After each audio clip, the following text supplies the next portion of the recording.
All right, joining us now is Eric Peters of ericpetersautos.com. I think you can also do epautos.com also works. Always great to have Eric here, a fellow believer in liberty and mobility. He loves cars and he loves freedom. I mean, who doesn't? It used to be that these two things were tied together. As a matter of fact, they still are.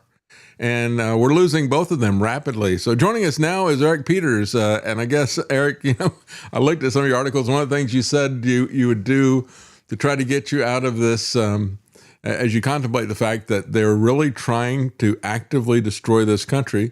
And it takes your mind off of it to go for a ride in your restored Trans Am that you've got. It does, for however much longer I can afford to do it. I put $40 in it, and that was about a third of a tank. Yeah, it is amazing sticker shock, and we all see that. It's crazy what's happening. But of course, it is deja vu all over again. And I said, when I started talking about this at the very beginning, I said, I know how this is going to work out. This is going to be worse than the OPEC oil embargo. Our economy is in worse shape to start with. And this is going to be a much bigger shock to the system. And I think that's going to be borne out in all this stuff. But I said, I just hope we don't get disco music back. I think that'd be more like a take. But you're right, though. I've been having deja vu because in many ways, this reminds me of the situation back in '08, just before General Motors went bankrupt and Ford almost went bankrupt. Only, as you say, I think it's going to be worse this time. Because this time around, General Motors and Ford, and also Stellantis, which is the corporation that owns the Dodge and Ram brands and Jeep brands, they are almost entirely dependent for profitability on big trucks and SUVs.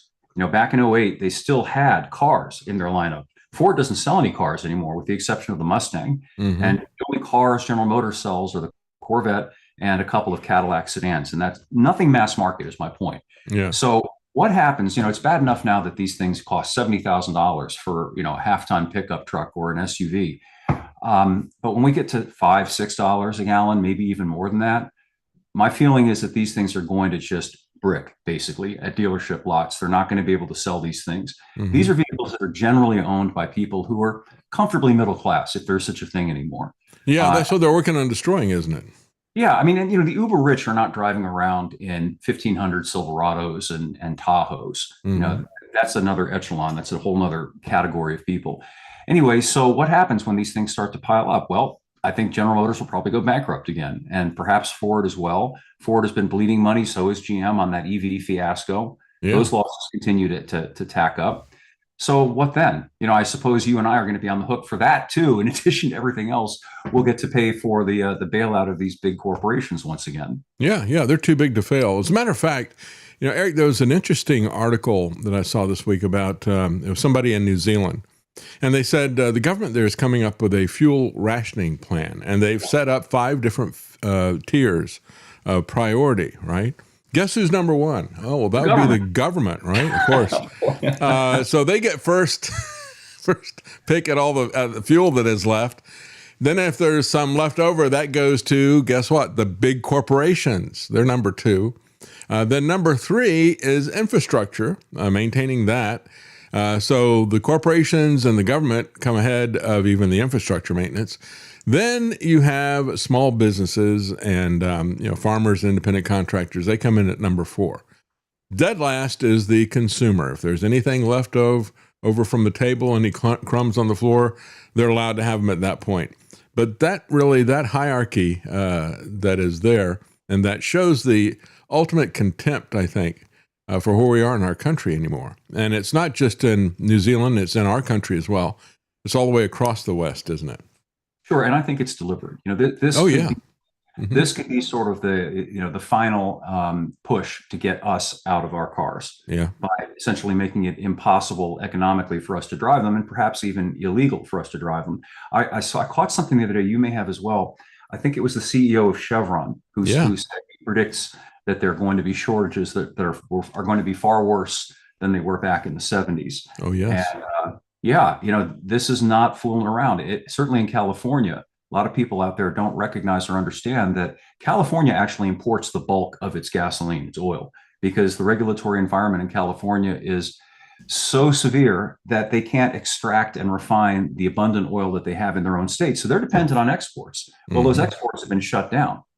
So, California, you may think, well, I don't live in California, but California critically affects the rest of the economy.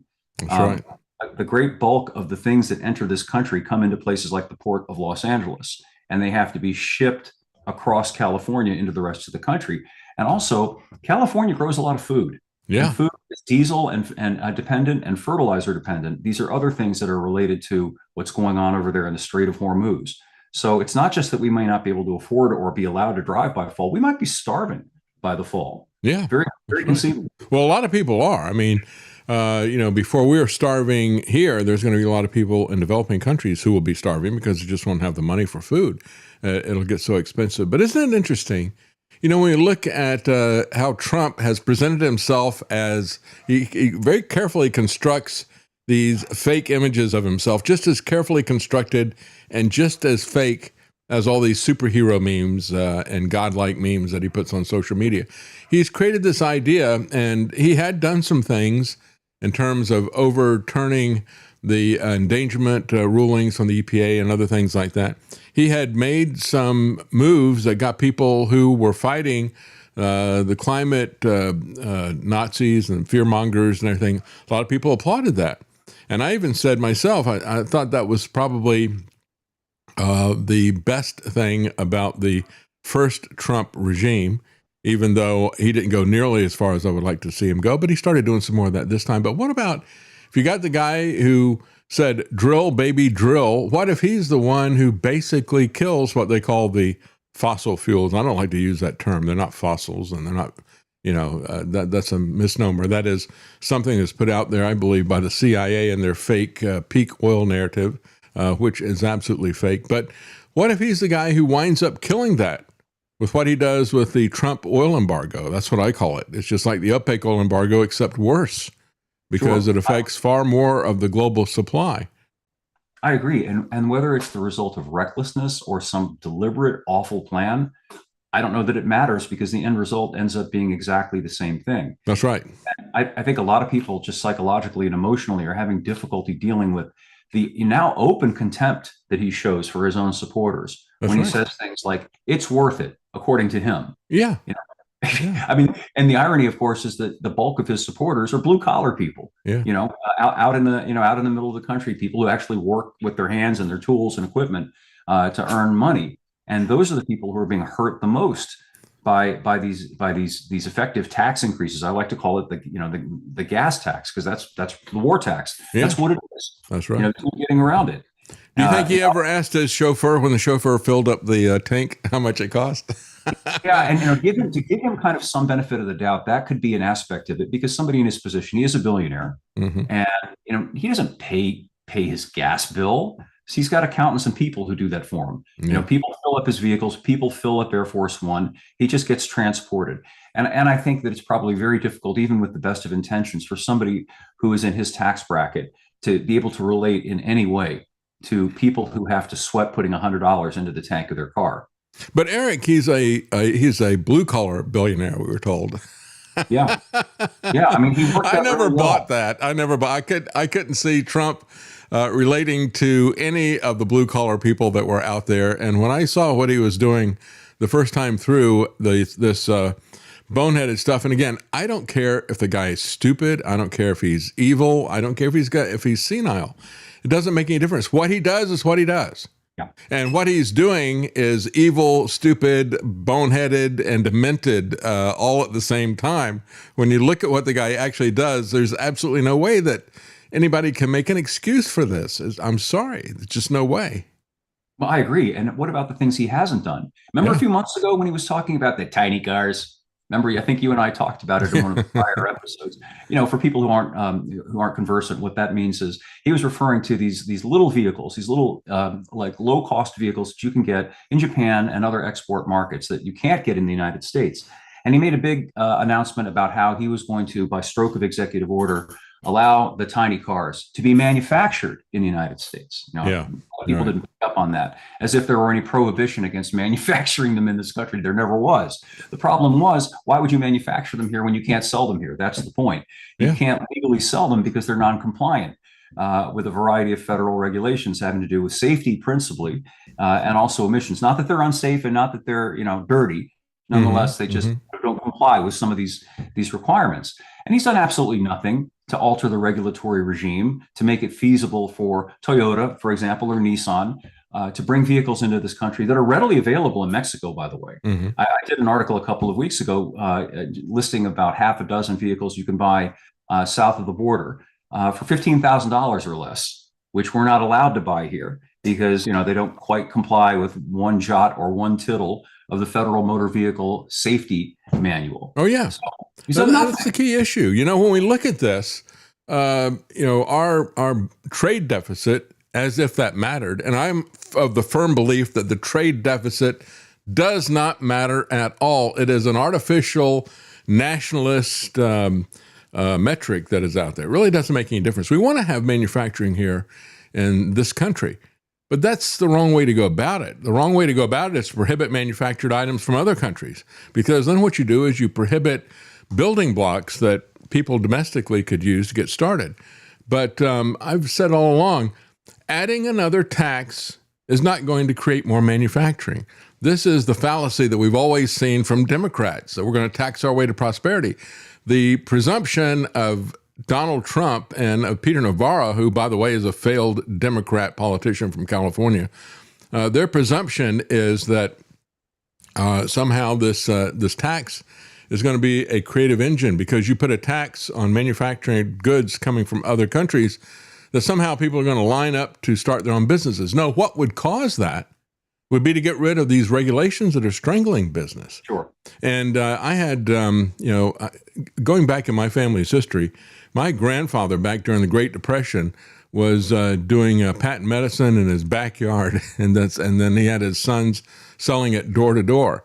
And so it was a long way from there to the point where I was graduating from high school, thinking about what I wanted to do. And I'd grown up listening to my dad and my uncle talk about how difficult the government was doing, constantly throwing monkey wrenches at them. In the same way that we've seen Trump throwing monkey wrenches at the entire infrastructure, okay? But that was the kind of stuff that you typically didn't see back in the 60s and early 70s. You didn't see that if you didn't have a business, but you could see it coming. And so I looked at that and it's like, well, I don't want to get in this business because at that point in time, they were doing manufacturing of cosmetics and all the different regulations that were out there. Even with the ATF, he had to keep on file with the ATF and they paid him no interest on it. He had to keep an amount of money that was worth more than our house was and just keep it constantly there because they'd buy alcohol for perfume and things like that. And the ATF was on them, but it's always the regulation.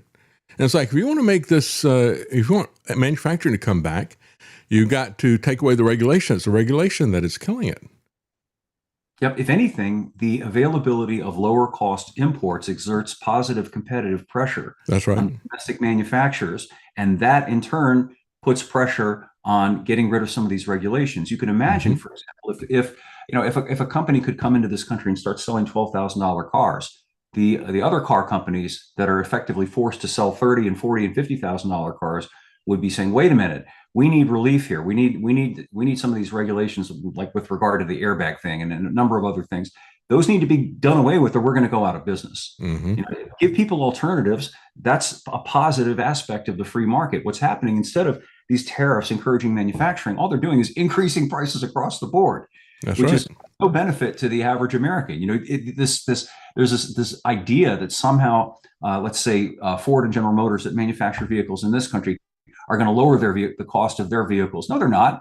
They're just going to, everything's going to get equalized, because what do you and I do as consumers? We have no option. We're stuck. We have no choice. If you want the item, this is what the item costs. And by the way, Trump apparently is about to put another 25% tariff on vehicles that are made in Europe, which affects Audi, BMW, and Mercedes. I just looked that up before we went on air. it's like, why did he go from 15%, which was what was agreed to at Turnberry? Why did he go to 25%? And he just comes out and he says, well, they're not abiding by that Turnberry agreement, so I'm going to disregard it as well. And he never said what it was that he thought the Europeans were not abiding by. He just says, well, they're not abiding by it. Well, what'd they do? Well, I'm not going to talk about that. They're not abiding by it, so I'm just going to raise the prices to 25%. I think it has everything to do with his anger as he's flailing around and he's telling everybody that he's won the war, that he's destroyed Iran, and all the rest of this. Meanwhile, he is desperately crying out for help from NATO. He's not getting it, so he's going to go up on the tariffs. Absolutely. I've said all along that what he is all about, he's not about geopolitics. He's about ego politics. And the same thing is true of his tariffs when he looks at it. He gets angry with the country, so what does he do? He doubles the tariffs or he takes it up over 100%. He's threatened to do that. He's done that and he's pulled it back, with this taco stuff all the time. It's just infantile what he is doing and incredibly destructive. And I think deliberately so. I think so too. Politically, it's just so, if you take it at face value that, he's a MAGA guy and he's trying to make America great again. Well, the simplest things that he could do would be to reduce the regulatory burden, do things like say, hey, if you want to go to Mexico and you want to buy a $12,000 Nissan, you can drive that back into this country. That's your right as an American. That would be massively popular. And instead of being at 35% approval, I think all of a sudden he'd be at 60% approval. That's right. Why is he doing that? That's right. It's counterintuitive because from a rational point of view, you think, well, he can't be this stupid and he can't be this demented. Therefore, he must be that evil. That's the only thing that makes any sense to me, for what it's worth. Well, he did bankrupt 6 casinos that he owned. And so whenever he puts out this stuff saying, I hold all the cards, it's like, yeah, you held all the cards and all the house rules as well at the casinos that went bankrupt underneath you. And you're doing it again now to everybody. It's crazy. We see the maliciousness, percolate upwards every once in a while. For example, the way that he treated Marjorie Taylor Greene. Again, I'm not, like beating the drum for Marjorie Taylor Greene, but the fact is she was perhaps his most ardent supporter when he was out of office and during the 2024 campaign. She just did everything she could conceivably do to help him get reelected. And then for having the audacity to express her own mind with regard to this Epstein stuff. All of a sudden, she's not only persona non grata, she's a traitor. She's a horrible person. Yeah. Trump says all these vile things about her. Same with regard to Tom Massey. Same with regard to anybody who in any way deviates from the orthodoxy of Trump worship. Well, it's the narcissism. I mean, he worships himself. And so you better do that as well. So I think he probably thinks that, they don't support me anymore, meaning the rank and file people. So they deserve it. I don't care. Let them eat cake. I mean, that's the Marie Antoinette thing. And Marie Antoinette, actually, in her defense, this is a poor woman who grew up in a court and she didn't have any understanding of the outside world. She was a courtisan, basically. So from her point of view in Versailles, there's plenty of cake. Why don't the peasants eat cake? It's everywhere. Trump knows better, and he just doesn't care. He regards us as the help. Yeah, that's what we are. That's right. Yeah, he's out there, truly is in kind of a Versailles mentality as he's putting his name on everything. He's replicating the Arc de Triomphe in France and going to call it the Arc de Trump here, I guess. Just take something and do a crude version of it. And of course, there's this other thing, this Garden of Heroes. And I got to say, long ago, I guess it was back in the 90s, I said, I'm just not coming back to Washington anymore. We went up with the family for vacation to go to one of the museums that was up there. I said, I'm just fed up with this place. Everywhere you go, it's a mausoleum, okay? It's like a memorial to a dead society, and we really are a dead society. There was a great article on Mises talking about how this is really the fourth version of America that we're living in right now. We had the Articles of Confederation. We had the next one was up to the Civil War, then between the Civil War and the New Deal, and now here we are after the New Deal, and they're laying the foundation for a very vicious technocracy. I mean, it's just amazing when I look at it. I see the Republicans and the Democrats in a bipartisan effort. You got some of the most conservative Republicans, some of the most liberal Democrats coming together to lay a regulatory framework for how they are going to not only set up and subsidize all these tools of technocracy, and if you want to participate in society, in that new society that they're creating, then you're going to have to give them identity papers and all the rest of the stuff that were the hallmark of Nazi occupiers, And so you're not going to be able to use AI unless you can give them ID and biometrics and all the rest of the stuff. We're not going to be able to use any crypto or stablecoin unless you do the same thing. Not going to be able to use the internet or social media or applications. I mean, just go down and down the list. They've got all these disruptive technologies that they want to put in place after they burned down the world that we've got now. And then if you want to use any of those, they're setting the framework here so that everything has to be by permission so they can surveil everything that you do. And we've seen this happening in the automobiles as well. But now this is happening with everything. Yeah. I'm glad you brought that up because we're just a few months now from the beginning of the introduction of the 2027 model year cars. And there was something that was passed back in 2020 or 2021, part of the gigantic infrastructure bill that Biden put forward that requires, beginning with the 2027 model year, that all new vehicles have some form of distracted or drowsy or impaired driver technology. And they've been bleeding this out piece by piece. I've been noticing this for about the last 2 years in the cars that I get to test drive. You look at the steering column, and on the steering column, there's what looks like, at first glance, you think it's perhaps an accessory indicator cluster of some kind. Maybe they didn't have enough room over here and they decided to put some warning lights here that might come on. When I first saw it, that's what I thought it was. And then when I was doing the monologues I do with my little handheld video recorder, and I went back to look at it, I saw the little infrared eyes that we're watching. So that's what is going to be in all the new cars come 2027. This eye monitor, eye movement system that constantly scans your face, your expressions, where you're looking. And if the system doesn't like where you're looking or your expression, it will, at first just prod you with some nanny suggestion that you pay attention to your driving, that you look straight ahead. The Toyota I had told me to sit up straight, if you can believe that. I felt like I was back in 5th grade again. Sit up straight. But, inevitably the next step is that the technology will be used to throttle the car. If you're not driving in the manner that they want you to drive, they'll just dial back the throttle, they'll apply the brakes. And as crazy it sounds, they'll even have the capability to steer the car off to the side of the road and shut it down. No. All of these technologies have been embedded in new cars now. Yes. 5-10 years. I've seen a VW ad where they're proud of that. You got a woman who's driving along the interstate. She pretends to nod off and fall asleep, and it slows down a little bit and then goes off to the shoulder of the road and stops. They're proud of that. Lance said, "Set up straight or we'll raise your insurance rates." Many government, we'll just take over the car. Ford just filed a patent for an iteration of this technology, whereby if you are deemed to be in a foul state of mind, as determined by your facial expressions, if you seem angry, the vehicle will not work. It will not permit you to drive. If it thinks you're not in the right frame of mind to be driving. General Motors has a patent out there for something that they called a gait monitor, meaning that not only are you monitored inside the car, but as you approach the car, the cameras watch how you walk.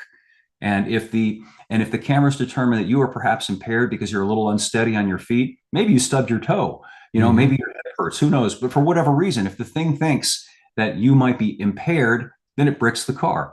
Wow. This stuff is almost here. Wow. It's a matter of months now before this stuff will be in your next new car if you choose to buy one. Yeah, I won't be buying one. Yeah, that's amazing. It's just horrible how they have weaponized technology against everything that we do, isn't it? And that's what I see. As somebody who loved technology, I went into engineering because of that. And it's gotten to the point where I really despise it. Eisenhower talked about the military-industrial complex, but he also talked about the military-industrial academic complex. And what he was saying was the government was going to take over all research. Well, they have. They've taken over all research. They fund it, they control it, and they put it to sinister uses, don't they? They want to know everything about everything that we do. And we're not allowed to know anything they do, right? Correct. Exactly. Yeah. And they want it for a variety of reasons. One, they want to monetize it. That's the corporate incentive. They want to figure out a way to profit from all of this information to sell you things. And they also want to use it to control you. The insurance companies I'm sure, are ecstatic and jumping in the air and clicking their heels at the prospect of being able to know every incident of you speeding or making an illegal U-turn or not wearing a seatbelt or doing any other thing that they decide can become the pretext for charging you more for the coverage that you're forced to buy. That's right. All of this is headed. And this is, when we look at Trump, again, another clue that the guy is not who he says he is. He's not an America First guy. He's not a populist nationalist. He is a globalist. Everything that this guy has done lines up exactly with what the World Economic Forum wanted. It worked out very conveniently for them to get a guy in who pretended to be exactly the opposite. He pretended to be their opponent, and yet he stabbed us in the back. He got behind us to stab us in the back. And when you look at his model, rather than going with the model that made America great because America was free, rather than deregulating and other things like that, he wants to always buy into a company like he did with Intel. He wants to have a partnership with everything, just like the Chinese government does. And why does the Chinese government like that? For the same reason the Trump people like it, because they get incredibly rich. They get a share of this stuff. They get a kickback from it. You look at the open corruption of the Trump family and his sons, and it's very much like what you see in China. They're communists, but they really have a fascist economic model where you have the government owning along with the corporations. You give them a share or you don't do business there. And that, if you look at what Trump is doing, is really what he's trying to recreate. The globalists have used China as their beta test site for so many things that they want to do, whether it's a one-child population control or whether it's their economic model. And that's where he's taking us. That's why he's not going to look at freedom.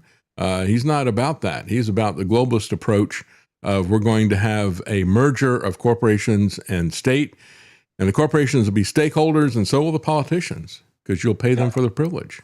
Yeah, I think it's inaccurate to refer to the Chinese as communists. They're corporatists. Yeah, that's right. And that's the new business model. And it's literally that, this merging of corporate and government power together and making it impossible to operate outside of that envelope. That's right. And it's a horrific thing. They figured out in this country, among other things, like the flock cameras. That's a really good example. Oh, yeah. Flock cameras. The government is, at least as a matter of law, prohibited from doing certain things by the Constitution, but private corporations can do them. And then they can, as the terminology is, share with the federal government. That's right. So now you've got these private companies putting up these cameras everywhere to surveil us. And, the data is being shared, with various government entities. And it's brilliant. It's That's right. And that goes back. That's right. That goes back to the beginning of the national security state. Right after World War II, Truman created the NSA as well as they established the CIA.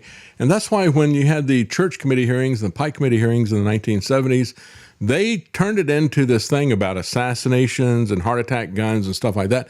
But those hearings were really about the fact they were spying on American citizens from the very beginning of their agencies, doing it without a warrant. And so they had the FISA hearings. They came up with the FISA Act, the FISA Court, and all the rest of the stuff. They then used that as legal cover to give them excuse for things that were prohibited in the Constitution. They were prohibited from doing. But we got people like Mike Johnson out there saying, well, we can't have a warrant. Can you imagine how that would slow everything down?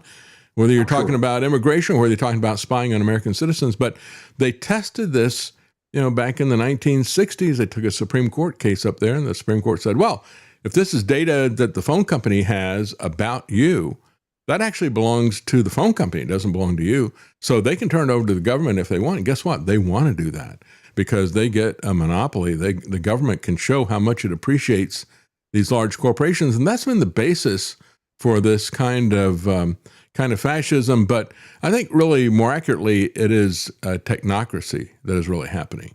And these guys have known that, and they've talked about it. Even on the Democrat side, you had Zbigniew Brzezinski, who was talking about the technocratic age, or he said actually between two ages was what he called his book. And he was saying, very soon we're going to know what you're going to do before you know what you're going to do. We're going to be tracking and surveilling everything that you do. And this is what they've used China for. They've used China as a beta test site for technocracy. And we're going to get this good and hard. And it really is converging. I mean, they're laying out a new constitution with all these different acts that they've got out there for crypto as well as for artificial intelligence. I think one of the more troubling facets of it is they now have got the technological capability to store essentially a limitless amount of information. So they may not actually be monitoring us in real time at any given moment, but everything that we do, every keystroke, everything that we see online, all of those things, they're being recorded somewhere so that at some future point, forget ex post facto law, they'll be able to criminalize certain things. And then they'll be able to go back and say, oh, well, look, you did X, Y, and Z. That's right. And pull that back up and hold it against you. So it's advisable at this point to assume that absolutely everything that you do online is recorded somewhere. That's and if right. there's any question in your mind that this might not be a prudent thing to do, maybe don't do it. That's right. Yeah, William Binney said that about a decade ago when I was talking to him. He said they're recording everything. He said, don't tell me that they can't go back and I forget what it was we were talking about at the time. He said, don't tell me they can't go back and find that. And they've got that everywhere. What they were missing at the time was the ability to go back and data mine all that stuff, to sort through it. They now have that capability. That's what we were seeing with Doge. And that's what we have seen with Trump weaponizing his head of housing and urban development, the guy who's head of HUD. His name is Pulte, and he comes from a home that a family that was a large home builder, Pulte Homes. And but what he did was for Trump's purpose. He went back and looked at people that Trump wanted to come after in terms of bring me the man, I'll find the crime. And what he did was he went back and audited all the real estate transactions of people using artificial intelligence, and that's how he found the loans that were taken out by Lisa Cook with the Federal Reserve, as well as Letitia James, the New York Attorney General, and said, you took out loans saying this was for your own personal use, and yet you never lived there. You know, that's the kind of thing they're going to throw in our face. That's the kind of auditing they're going to be able to do. And that day is here. I mean, for over a decade, they've been building data centers like the massive NSA data center out in the middle of the desert in Utah, Bluffdale, Utah, and storing everything that they can about us. And now they're at the point where they can go back and data mine that for the people that they don't like for whatever reason. And the question is, what do we do? I think that's on everybody's mind. Well, what do you think we do? I mean, I look at it and I think really where the rubber meets the road is these massive AI data centers. And again, in Utah, they've got a data center that is going to be the biggest one so far. It's 40,000 acres, 2.5 times the size of Manhattan. And it's going to use more power than the entire state of Utah. And people rose up by the hundreds to go to a local city council meeting. And 3 city councilmen just rubber stamped it. They didn't care what the people said. And so that's the issue. I mean, that's where you've got to stop it. And yet you can't stop it because they own these people, even at the local level. It's too far gone. But I think that's where it needs to be stopped. I think that's the only way they're going to be able to stop it. But then, you know, how do you get control of this? And we've got a lot of people who are very, very corrupt, even at the most local level. I have 2 answers, and I wish I knew what the third one was. The first one is awareness. You know, people have to understand what's going on. Yeah. And the second thing is noncompliance. You know, there's still a lot of room for noncompliance. Don't be passive and just agree to do something, particularly if it's optional. In many cases, you don't have to do certain things. Real ID is a good example. You don't have to, in many states, get the real ID. Granted, it entails some inconvenience if you don't get the real ID in the event that you perhaps want to travel by air. Well, suck it up and endure some inconvenience if need be. And, you know, going down the road a little farther, I think, unfortunately, I don't like this. Nobody likes this. It may be necessary to accept that there are going to be some consequences for noncompliance. I mean, I was prepared to do that as far as during COVID. You know, I was prepared. That's right. We've already had that dry run. And that was something where he moved the Overton window for the people who are going to comply. But he also moved the Overton window for those of us who are going to resist as well. Yeah. Yeah. That's key. And I have no desire to go to jail, but I was prepared to get arrested if need be. And I was a little provocative. You know, I would go into stores without a mask on and just go about my business. Luckily, nothing happened, but it might have. Yeah. I just wished at the time. I was thinking, if only more people would do this. Yes. I'm trying to toot my personal horn, but my God, what happened to the spirit that used to be characteristic of Americans? If enough of us said, "I'm not playing along with this nonsense," you know, I'm going to go shop. That's they right. couldn't have enforced it. The whole thing would have fallen apart. That's it's right. such an important and such a simple and such an easy thing. And I remember, and I've told this story to my audience many times, but, you know, going around, we went out a couple of times to eat, and I thought, well, I'm not going to go to some of these chains because I know how they're going to act. They're going to just do whatever corporate policy is. But I'm going to go to some of the local restaurants that we know that I know the owner works in the store, because I used to do that. I used to have some stores and we used to work in them. And I know exactly what I would have done. I would have said, yeah, sure, come on. I'm not going to tell anybody about that. But they tried to enforce that stupid mask rule on me that you're going to have to wear a mask before I seat you. Then you can take it off. And it's like, I absolutely refuse to do that. And I raised my voice. I got really loud with him in the two places where this happened. And I kind of regretted it after, in a sense. I don't like to argue with people and shout at people, but they deserved it. And I said, bring me the manager. I want to talk to the manager. And I got out there and I said, this is total nonsense. I didn't put it that way, but I used a stronger term. But he said, yeah, I know, but you have to do it anyway. I said, no, I don't. And you will never see me in your restaurant again. I will never come here again. And so, yeah, there is a place where you got to draw the line. I had a dental appointment as well, and I had prepaid for some work. And I had to call Alex and tell him that I wasn't going to be able to make it in for a particular thing that was happening. And he goes, well, I don't know, this is the hill to die on. I said, no, it is the hill to die on. Every one of these hills is the hill to die on, or we're going to let them take this over. Yep. And I absolutely refused to budge, and they backed down at the dental place. But I said, are you telling me that I got to wear a mask in here, and then you're going to put me in the chair, and I'm going to have my mouth open, and you're going to be down in my mouth the entire time? Come on, let's get real about this. Besides, I've already paid you. I parted ways with the dentist that I had been going to for 15 years over there for exactly the same reason. He wanted me to play kabuki. I was supposed to put on the stupid mask to walk literally 15 feet from the waiting room to the examination room. No, I was going to do it. And this was a guy I'd known for 15 years and was on a friendly basis with, and we parted ways. He was all angry that I wouldn't play along. And I guess he felt shamed because he was, cowing and bowing because he wanted to maintain his practice. Yeah, yeah. Oh, I despise that. I really do despise that. You got a funny article here, an evening out at Taco Bell. And I'd forgotten about the movie Demolition Man. Set that up for people. Yeah. Well, the sci-fi, it's the effects are kind of cheesy. It was made in 1993 or 4, something like that. So a long time ago. Mm-hmm. And it's a dystopian, futuristic novel scenario in which Stallone is a cop who has been put into cryo sleep for 30 years. So, he goes up to roughly our era, I think, 2030. Yeah. So he was frozen in the 90s, and now he's in this new world where everything is hyper micromanaged and controlled. People are fined for raising their voice or uttering a curse word. And the most extravagant luxury is an evening out at Taco Bell. Like that's become, the apotheosis of fine dining because everything else has fallen by the wayside. So they make a big production about going out to Taco Bell. And they run for the border. Yeah. It was prescient. It was predictive because these things, we used to take as kind of low culture, low brow. I'll get a fast food burger. Now it's becoming so expensive. It is an indulgence. Yeah. I had not been to a Burger King in a while. And Dawn and I were out one day, and we'd been out all day, and we were tired, and it was late, and we were heading home. So we said, hey, let's stop at that Burger King up there, and because we've seen the commercials, the Whopper's supposedly been redesigned. So we got two Whoppers just for the heck of it. That's all we got. No fries, no drinks. 2 Whoppers, $15. Wow. And the Whopper was this, it wasn't like what you see in the commercial either.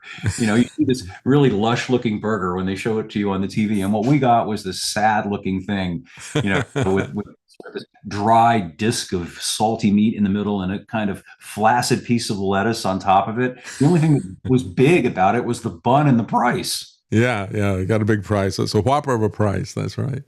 Yeah, it's crazy, isn't it? And the lifestyle that we ordered seems to be out of stock. But, you go back and look at it's all these dystopian movies. They were spot on, weren't they? But the ones that were talking about how everything was going to get better and brighter, those have just kind of fallen by the wayside. They look really naive now, don't they? They do. And I think one of the common themes that was running through those movies, going all the way back to H.G. Wells and his novels, is the infantilization and the passivity that's been engendered in the bulk of the people. People have been tamed. We're like feedlot cattle who just stand there, waiting to go down the chute, without even trying to kick the farmer on the way down the chute. Yeah. It's remarkable what they've managed to do. They've created a herd animal society of largely obese people who just do what they're told. I haven't seen the movie, but I've seen the reviews of Andy Serkis's new imagining of Animal Farm. And basically, he changed it completely to not make the communists or the totalitarians the bad guys. And instead, he managed to somehow create a new character who is a capitalist, and she's the bad person and all this stuff. But it is beyond belief juvenile. But these people were spot on with a lot of this stuff. As a matter of fact, when you look at the technocracy, had H.G. Wells' Shape of Things to Come, and I think they just called it Things to Come when they did it in the 1930s, as Raymond Massey was in it. And it truly is what we see happening now. I can't look at that without seeing people like Elon Musk and Bezos in that role. Sure. Yeah. Sure.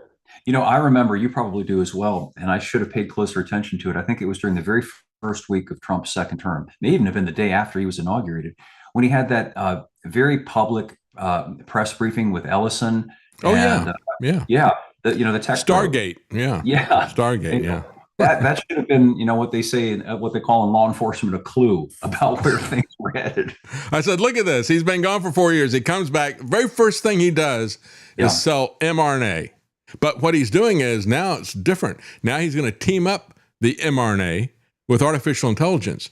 And he and Melania and the entire regime there of Trump has been pushing AI and clearing the decks for AI. And this is something that is going to be weaponized against us. I always think of, when I look at artificial intelligence now, this is going to be wonderful. I always think of the Twilight Zone episode, To Serve Mankind. Remember that? Yes. The Catamites or whatever their name was. Yeah. It's a cookbook. It's a cookbook. Yeah. They're going to eat us. So that's really the kind of service that we're going to get from AI.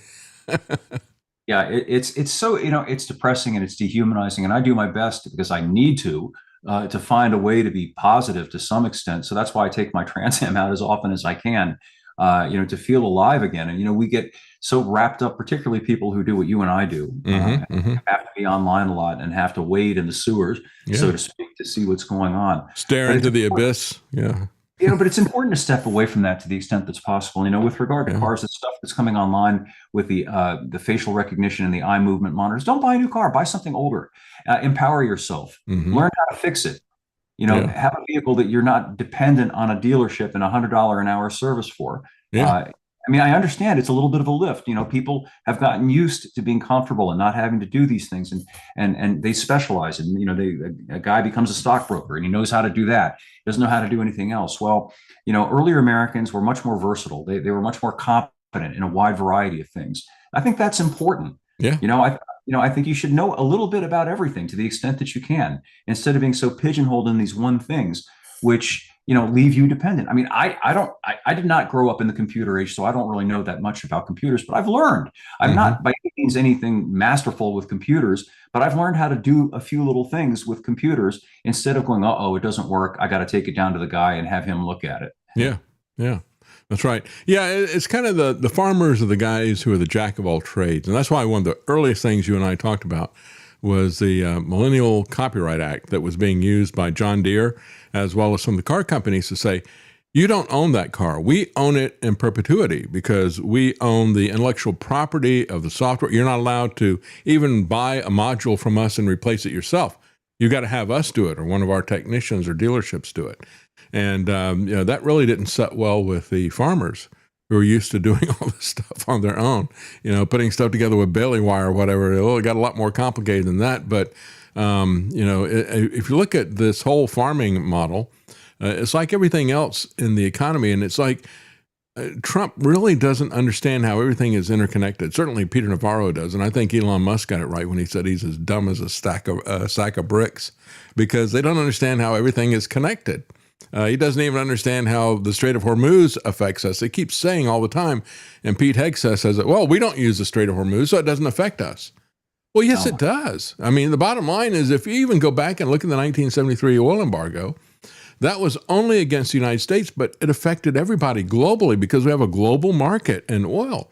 And if you don't have oil, you're going to go somewhere else and try to buy it, and you'll pay a higher price for it. Same thing is true. People who are getting their oil through the Strait of Hormuz, if they can't get it anymore, they're going to come here and they're going to drive the price up. And that's where you're talking about the CEO of Chevron was basically trying to explain that to people in a shorthand way. This is a global market. And he said that, but people don't understand the implications of that. He didn't unpack it for them. and Yep. they don't want to think about it.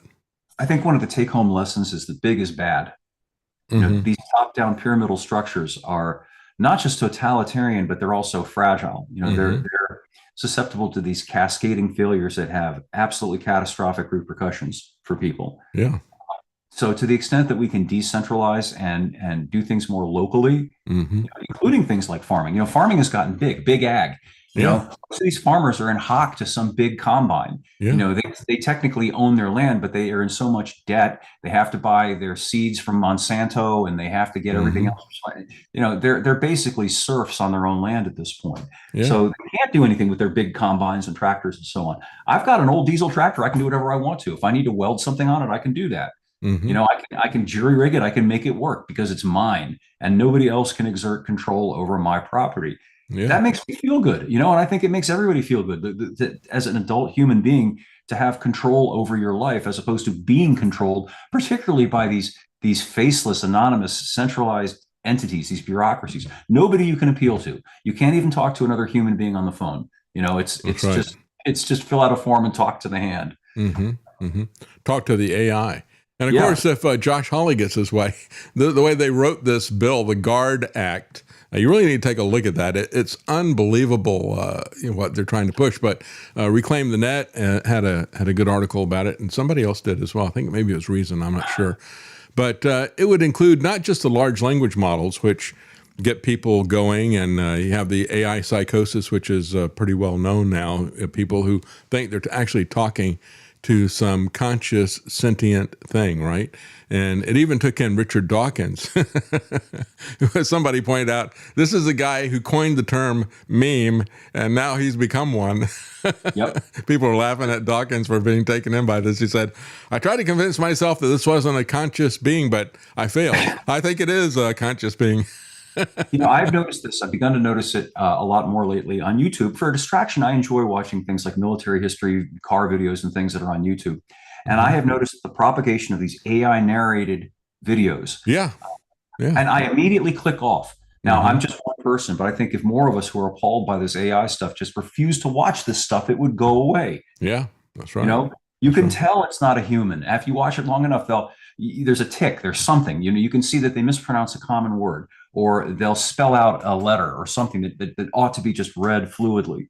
So you can Hmm. tell, don't go along with it. That's how we end it, by not going along with it. That's right. Yeah. And I think you'll probably wind up having a situation where people are going to have to basically drop out of a lot of this complex, centralized society. When you look at the importance of being decentralized, I mean, just take a look at what's going on with Iran.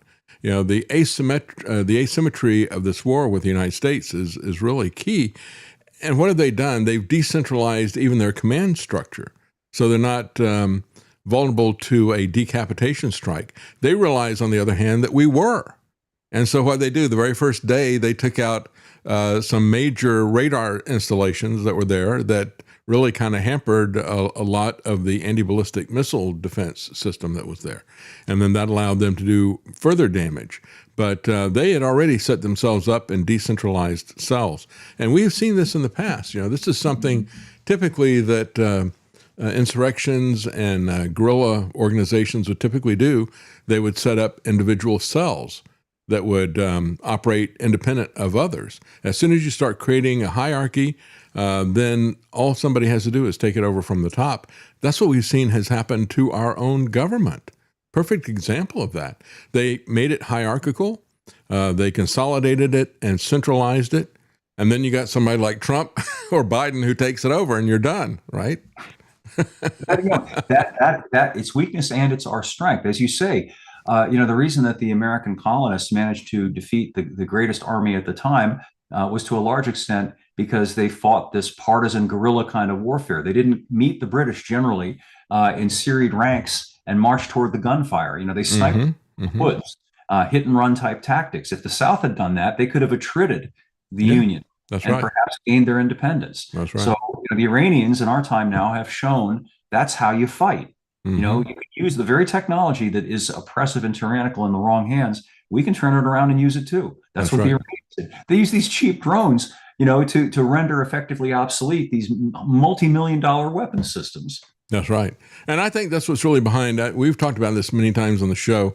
And Lance has pointed out, he thinks that really this obsession that they have with ghost guns, for example, they are now extending this to wanting you to have to, they've got all kinds of controls that they want to force the 3D printer companies to put inside the devices to go through a reference library to make sure that you're not violating somebody's copyright or this or that, or that you're not printing some kind of a gun part that they don't want you to print.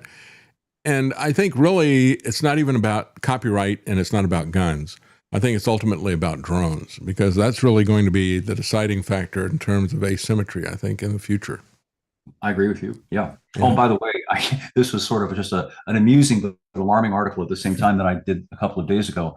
Have you seen the Kia prototype police vehicle? No, I haven't seen that. I didn't see your article on that either. Tell us about it. Well, among other things, it's got drones built into it.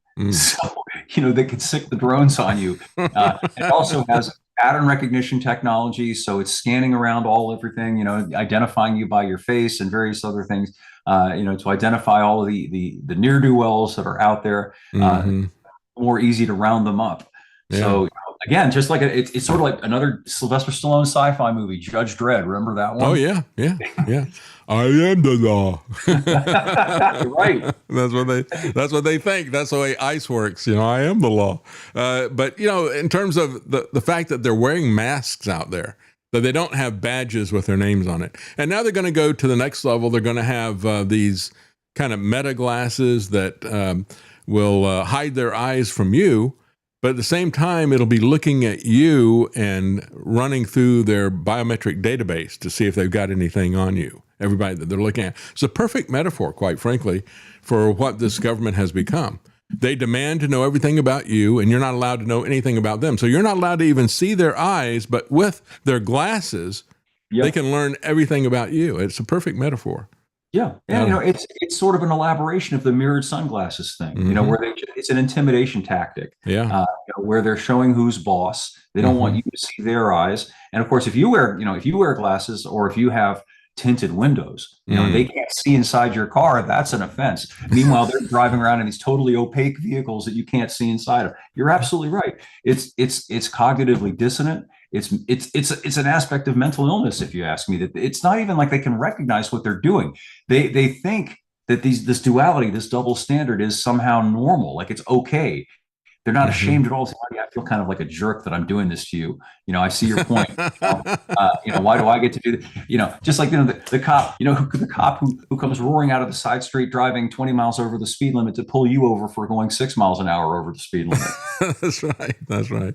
Yeah, I had an interview last week, which was a really interesting interview. The guy had worked undercover as an ATF agent. And so he was focusing on getting guns from cartels and from the Gambino crime family and all the rest of this kind of stuff.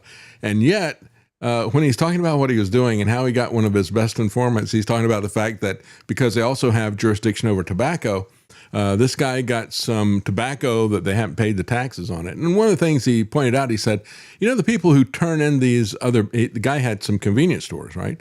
And the people who blew the whistle on him, he said, we saw this all the time, were typically his competitors out there, the other businesses that are out there. And that really kind of goes back to all this regulation stuff, right? Usually you've got the businesses that are already established. They are begging the government for regulations to keep other people from getting into the same business. And we see that when Sam Altman with OpenAI went before the Congressional Committee and said, this is really dangerous and really important at the same time. So you need to give us money because it is so important, but you also need to make sure that only responsible people like us are going to have access to this. I mean, it's so obvious because we've seen this over and over again. And even this guy who's operating undercover as a government bureaucrat could see that it's the regulations are there because the businesses are pushing them and they want to, the big guys, the established guys, want to set up a partnership with the government. That's the way this stuff always operates. But he was completely not aware of really a lot of the things that immediately would click with me. We talk about civil asset forfeiture all the time, and that's a real sore spot with me. The idea that the government can come in and confiscate your car, your cash, your home, your plane, any of that kind of stuff, and charge it with a crime. And, they'd come in and they would say, the U.S. government versus $9,000 cash. They would act as if the inanimate object or whatever had committed a crime, and they would never charge the owners, let alone convict them. But they would just take the stuff, and then they would go through another level of fiction and say, well, this is not a criminal charge. This is a civil charge. So you don't get any due process. You don't get any presumption of innocence. You don't get a trial. Furthermore, because it is civil, you will have to sue us in court. And so in a lot of cases, it costs about, in some of the big cities, they go around confiscating these cars that are worth $1,000 because it's going to cost about $1,000 for you to initiate a legal action against them. It's so criminal, and they do it so often. And again, when you're looking at somebody who's operating in the world of prohibition, I thought it was really funny and actually kind of amusing to see how blind this guy was to what was actually happening with the prohibition stuff. But he's got an interesting story where he went in and he ran a whole bunch of different businesses as part of these stings. And it looks like he wrote a book about that. And it looks like it's going to be picked up and made into a series for TV. Each season will be another one of these businesses that he ran because he did it for a couple of decades. That's interesting. In many ways, Al Capone was a legitimate businessman. Yeah, exactly. Selling alcohol and, running prostitution. I understand these are vices and, some people regard them as immoral, but at the end of the day, he was providing things that people freely wanted to buy. With regard to the civil asset forfeiture stuff, my understanding is that they can simply declare any amount of money that you have excessive. That's the term that they use. It's an arbitrary, subjective term. So it could be $20. Or it could be $2,000. Yeah. And then, as you say, they can just take it, and it's on you to disprove that it wasn't, acquired as the result of some illicit activity. Yeah, prove you're innocent.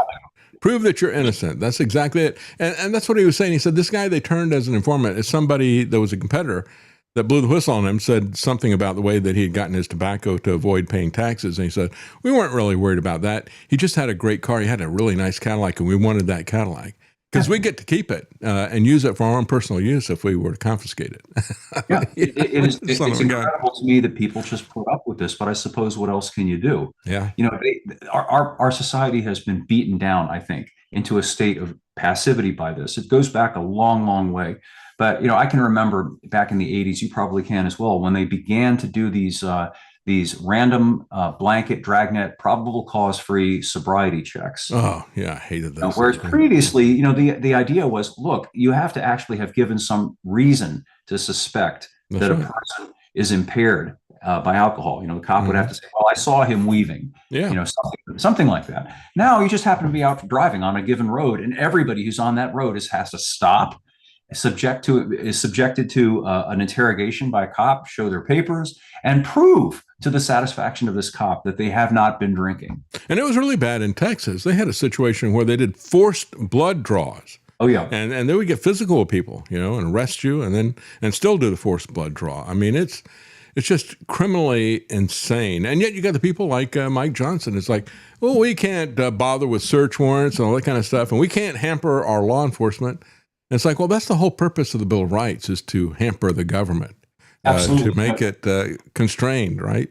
It's a subtle, emotional, and for some people, very appealing argument. Well, we're going to get more criminals. We'll catch all these bad guys. Not realizing what they're doing is surrendering everything to these authorities, which they, I guess, implicitly assume are always benevolent, would never abuse their power.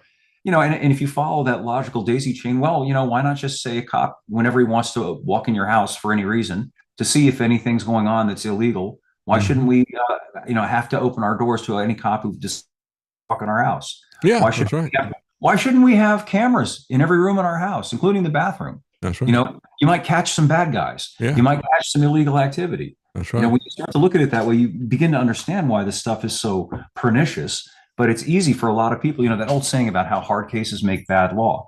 Nobody likes actual criminals. Everybody gets appalled when they hear a story about some actually drunk driver who blows through a red light at 100 miles an hour and kills a family. It's difficult to say we shouldn't do something about that. Yeah. But what ends up happening is that everybody gets treated presumptively as if they were that person, even though they're not that person. And I think a good example of this is what the Trump administration is doing down in Venezuela. It really sent me over the edge when I saw them just killing people on sight. without ever determining if they've even got drugs, right? And Rand Paul has pointed out, that 25% of the cases that they stop, that they look like they are suspicious and they might be carrying drugs. 25% of those cases, they're not carrying drugs. But they never even bother to look at this. They still, to this day, have not produced any evidence of the people that they killed had even had drugs. And they've killed about 180 people. Think about that kind of government. They can do that to you as well. And that's why, the Constitution doesn't talk about citizens having rights. It talks about people having rights. Because if you're going to do that to somebody because they're here illegally, or doing to somebody because they're selling something that you have declared is illegal, and you made that declaration illegally in violation of the Constitution, by the way, if you're going to allow the government to do that, then, of course, the government is going to feel free to do whatever they wish, just in the examples that you pointed out. Just come into your house whenever they feel like it. Or if they like your house, maybe they'll go back and they will use artificial intelligence to audit your life and find something that you did and then charge you with a crime to take your house. Maybe they'll do that. It's a measure of the moral deadness, I think, of our culture. Not everybody, because there are a lot of people who are appalled by it. But in one of those incidents, they had disabled the boat or shot the boat. I mean, the guys were in the water, clearly helpless at that point. Yeah, shipwreck. And they just executed them. Yes. I mean, so, that was considered a war crime when it was done by Lieutenant Calley in Vietnam, the My Lai massacre. Innocent people that were, just rounded up and shot. Mm-hmm. That's essentially what the federal government did. And you had Hegseth and Trump gloating and smacking their lips about how fabulous it was that this was being done. Yeah. I'm so done with these guys. I mean, I was done with them throughout all of 2020. It's like, I'm not making any excuses for this guy. And you point that out when you're talking about Trump and his third term. Yeah, as he said, and all three of his terms, he thinks he's there. But you point out the fact that basically, and I've said this from the very beginning as well, and I said it, when I got fired at InfoWars, I was talking about this. I said, he's the one who created the 100% vote by mail election with his lockdown, which is phony, and we all know it was phony. And he's the one who created that. He added a whole new level of corruption to the already corrupt elections that are out there.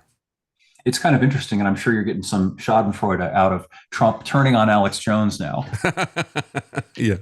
Well, it's just a matter of time. It's I suspect that's more WWE type show for our benefit as well. Yeah.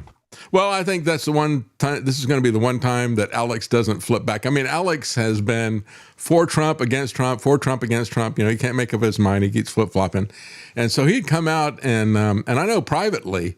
He absolutely hated the guy a long time ago. He'd swear up one side and down the other about Trump, and I can't believe he's doing this to us. And he knew that he was being put in an untenable position of having to excuse this stuff and having to make up nonsense about it being 4D chess and all the rest of the stuff. But, so he'd jump off the bandwagon, and then he'd get a lot of pushback from people, and then he would jump back on it again, right? Do that over and over again. This time there isn't any jumping back because Trump is jumping on him this time. Yeah. Looks that way. Yeah, it is interesting to see what's happened with it. I don't know if you know about this. This is not off of your site, but I just thought this was interesting. BMW is revisiting the Z8 and the Z4M from one of its boldest eras, they say. And they're talking about the restoration of V8s. And of course, we're seeing that now in the luxury cars. And you said this a long time ago. You said, what is it that's going to be able to distinguish, Porsches from or Lamborghinis or Ferraris or whatever from these other cars if they lose their V8s, their V12s, and all the rest of the stuff, the special engines that they had? They've spent a lot of time inventing these things. Their entire value added thing is built around these special engines or special suspensions and things like that that are going to disappear. And so do you see this as coming back as a niche product? Because certainly it's not going to be anything that you or I could afford to buy. Yeah, absolutely. I do see it coming back. It is coming back. And as you say, as a niche product, and that's that's good, but it's also tragic. These things were at one time accessible, available to people who were just ordinary people. I mean, even a Corvette, for example. A Corvette, as recently as the 80s, was something that was within the range of even a blue collar person. You could afford a Camaro, you could save up, and a few years after that, you could probably get into a Corvette. Forget about it now. It's a $60,000 car to start, And then you got the insurance and everything else on top of it.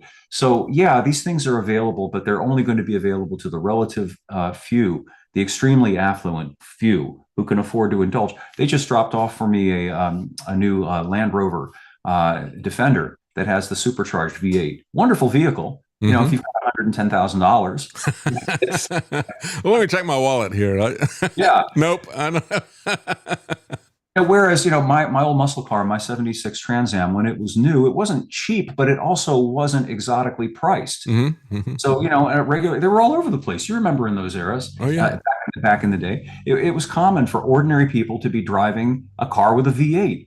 I've got an article coming out tomorrow that talks about, the new status symbol of choice over at Lexus, which is a $140,000 minivan with a 2.4 liter hybrid turbo augmented drivetrain.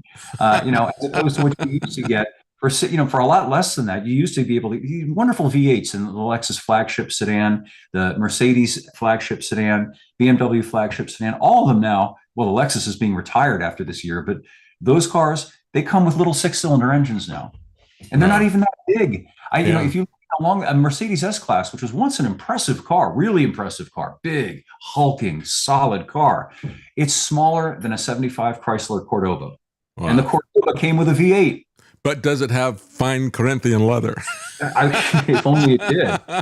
I'd far rather have a 75 Cordoba than a new Mercedes S-Class. The Cordoba's not data mining me. It doesn't have lane keep assist. It doesn't monitor my eye movements. And there's something to be said for plush 3-across seats with fine Corinthian leather. That's right. One of the things that it just made me so sad, and it's been maybe, let's see, when was it? Was it, I think it was 2017, before my show started.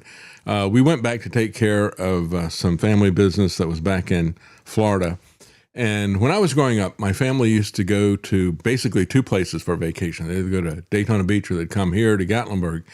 And I really loved Daytona Beach in those days. It was so much fun. I mean, I'd get a little, only time I rode a motorcycle, and it had a little governor on it, so it wouldn't go that fast, but you could go as fast as it was allowed on the beach of Daytona. They won't allow anything, not even a little moped like that is not allowed on the beach anymore. I mean, they used to race cars on the Daytona Beach. That's how the Daytona 500 started. They would have one leg of it was along the packed sand on the seashore. The other leg was coming back on the paved road. And then it would get really complicated on the two curves that connected the two, because the sand there was really soft. And so if you go back and you look at the races that they had, that's usually where people lost it. Right. But I just remember cruising up and down, and people cruising up and down the beach with all that kind of stuff. And we went back about a decade ago, and I just couldn't believe it. I mean, they still have the boardwalk that's there. They still have the big pier and all that kind of stuff. But nobody was allowed on the beach, essentially. You couldn't put any cars out there. And, of course, nobody was walking through it because it's a long stretch. And so it was just lifeless. And it's like, man, they're just destroying everything that's alive in our society. It just made me so sad to see that. Yeah, and I actually did a little clip that we use in the show because of that. And I showed kind of before and after. I went back on YouTube and I found some clips of people in the 70s and, having a great time on the beach with their cars and everything. And, and then today, how sterile and shut down everything is. And it's like, man, this is like, the 15-minute city lockdown already.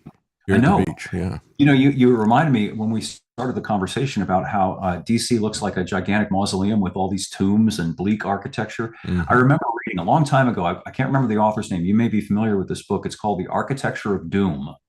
Have you heard of that book? No. And it was about the National Socialist period, and and that Bauhaus, just sort of severe, ugly, everything big but ugly, grandiose ugliness. Kind of like brutalism in architecture. Where they use the raw materials. The university that I went to for engineering, University of South Florida, was done in the 60s, and it had that brutalist architecture. I mean, it was just barren and intimidating, really, if you look at it. And that's what you see now everywhere. Yeah. These shopping malls all have that same fake facade, with the little fake peaked roofs and everything. Just ugliness and homogeneity and ugliness everywhere. Yeah. They're just draining the color and the vitality out of everything. And we really ought not to let them if we can. That's right. Yeah. It was such a kind of a culture shock in a sense. I met Karen at the University of Tampa. We were both going there, and it was based on a hotel building that had been built by this railroad magnate named Plant. And he decorated this thing, and it was a mixture of Victorian architecture and Islamic architecture. So they have kind of this Victorian hotel, and they built it with, the thing is still standing, and it truly is an interesting building architecturally. They used railroad ties as kind of the main construction framework that was there for it. But they had all these minarets and all this other kind of stuff. And actually, I was in a band group, and they called it a fraternity, but it wasn't a fraternity in the sense that you had a house and everybody lived together. I mean, it was a fraternity in the sense that we'd go around and pick up the supplies and everything before and after the games and things like that. So we'd actually get in it to work. But we had a place where we could meet, and it had access to one of these minarets, and we would climb way up the top of this minaret, and it had it's just filled with broken steps that you had to watch out where you're walking, and all kinds of dead pigeons and everything. But when you got up there, it was a great view. But the place was so meticulous in its detail, and it had all this Victorian detail in it everywhere. And then I go from there to the University of South Florida, and it's all this brutalist, antiseptic architecture. It's like, wow, it just makes you feel different, when you're in these two different spaces. Completely. Well, look at pictures of car dealership lots in the 70s and even in the 80s, and look at them now. And there's a reason why practically every car you see on the road is white, silver, or gray, or some permutation of that. They charge extra for interesting colors, and not just a little bit. If you want metallic red in a lot of cases, that's like an $800 option. So now you know why most people are driving around a car that looks like a refrigerator. That's right. 50 Shades of Gray. And there's kind of a sadomasochistic automobile industry that has now evolved in all this stuff. It is sad to see it. But who knows? Maybe people get fed up with this stuff, and maybe the pendulum will swing back the other way. First, we have to educate people. We have to let people know how important it is to have freedom and value those things that they're actively destroying. That's the key thing. So I really appreciate what you do at ericpetersautos.com. Thank you, Eric, for coming on. Always great to talk to you. And thank you for holding the torch for freedom and mobility. I really do appreciate that. Likewise. Thank you. Have a good day. You too.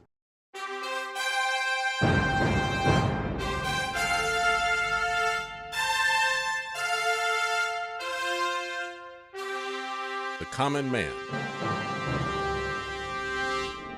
They created Common Core to dumb down our children. They created Common Pass to track and control us. Their Commons Project to make sure the commoners own nothing. And the communist future. They see the common man as simple, unsophisticated, ordinary. But each of us has worth and dignity, created in the image of God. That is what we have in common. That is what they want to take away. Their most powerful weapons are isolation, deception, intimidation. They desire to know everything about us while they hide everything from us. It's time to turn that around and expose what they want to hide. Please share the information and links you'll find at davidknightshow.com. Thank you for listening. Thank you for sharing.